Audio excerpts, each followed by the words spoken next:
Assalamualaikum warahmatullahi wabarakatuh. Bagaimana kabarnya kakak-kakak kelas 4? Semoga kalian dalam keadaan sehat dan selalu semangat untuk belajar. Hari ini kita akan membahas IPA, sudah memasuki tema 2 tentang energi. Subbabnya hari ini tentang sumber energi. Sebelum kita ke sumbernya, kita tahu dulu pengertian energi. Energi adalah kemampuan untuk melakukan usaha. Ya. Sumber energi merupakan segala sesuatu yang ada di sekitar yang dapat menghasilkan energi.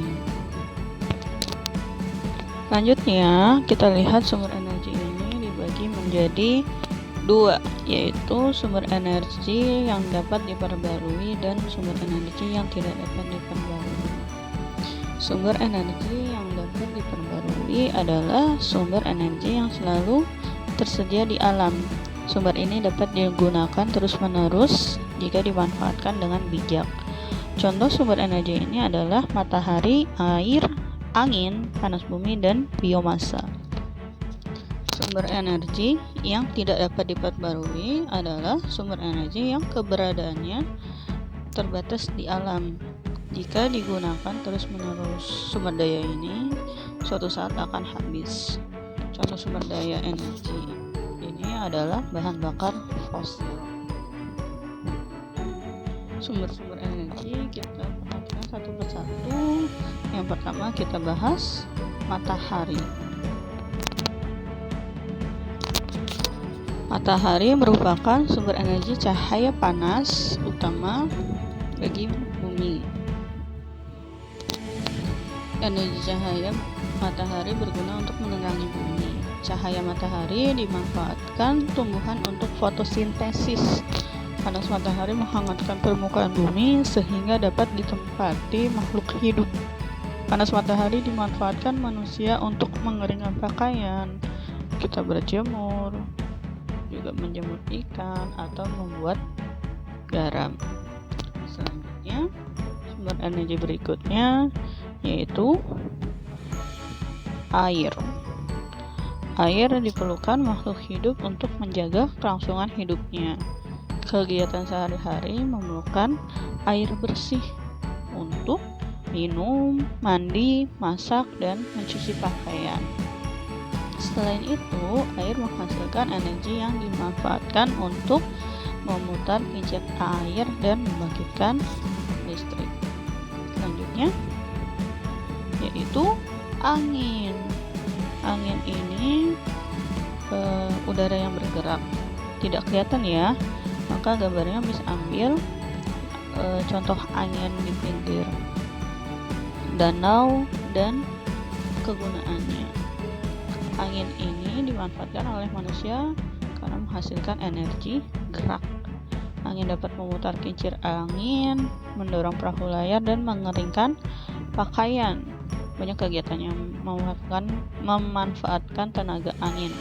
Misalnya kalau lagi bermain layang-layang juga, atau lagi bermain para layang atau terjun payung, itu menggunakan angin.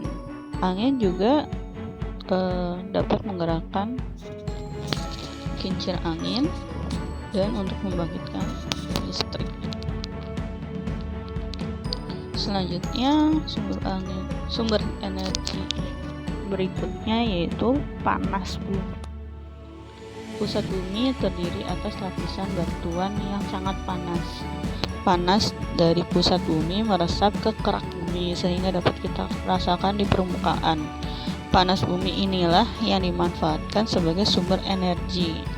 Energi yang berasal dari panas bumi telah digunakan sejak zaman dahulu untuk memanaskan ruangan dan air. Namun saat ini energi bumi lebih sering dimanfaatkan untuk menghasilkan listrik. Panas bumi disebut juga geothermal. Selanjutnya, sumber energi berikutnya yaitu makanan. Untuk siapa? Untuk kita manusia. Makanan ini berasal dari tumbuhan atau hewan.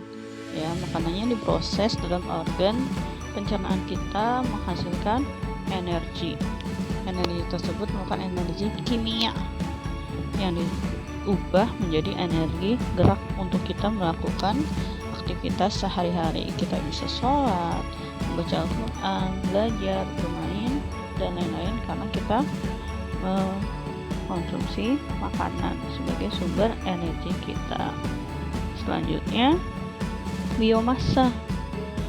Sumber energi biomasa berasal dari organisme hidup atau yang belum lama mati. Sumber energi biomasa dapat berasal dari limbah pertanian, misalnya limbah jagung dan kedelai. Biomasa dapat dimanfaatkan dengan cara dibakar atau diolah menjadi bahan bakar, misalnya biodiesel. Selanjutnya, bahan bakar fosil. Macam-macam ya, ada batu bara, ada gas alam, dan minyak bumi. Bahan bakar fosil dihasilkan oleh sisa-sisa makhluk hidup yang terkubur dalam bumi selama berjuta-juta tahun lamanya. Contohnya tadi ya, ada minyak bumi, batu bara, dan gas alam. Bahan bakar fosil diperoleh dengan cara penambangan. Minyak bumi dapat diolah menjadi minyak tanah, bensin, solar, dan LPG. Minyak tanah dan LPG dapat dimanfaatkan untuk memasak. Bensin dan solar dimanfaatkan untuk menggerakkan kendaraan bermotor. Minyak bumi, batu bara, dan gas alam dapat dimanfaatkan untuk membangkitkan listrik. Nah, ini sumber energi kita berikutnya, listrik ya. Listrik dapat dihasilkan oleh pembangkit listrik baterai dan akumulator. Listrik dapat dihasilkan di pembangkit listrik dengan membakar bahan bakar fosil, misalnya minyak bumi dan batu bara. Selain itu, listrik juga dapat dibangkitkan dengan bantuan energi dari angin, matahari, atau panas bumi. Listrik digunakan untuk alat elektronik kita, misalnya lampu, laptop, handphone, dan televisi. Itulah sumber-sumber energi yang bisa kalian pahami dan kalian manfaatkan dengan sebaik mungkin. Terima kasih. Assalamualaikum warahmatullahi wabarakatuh.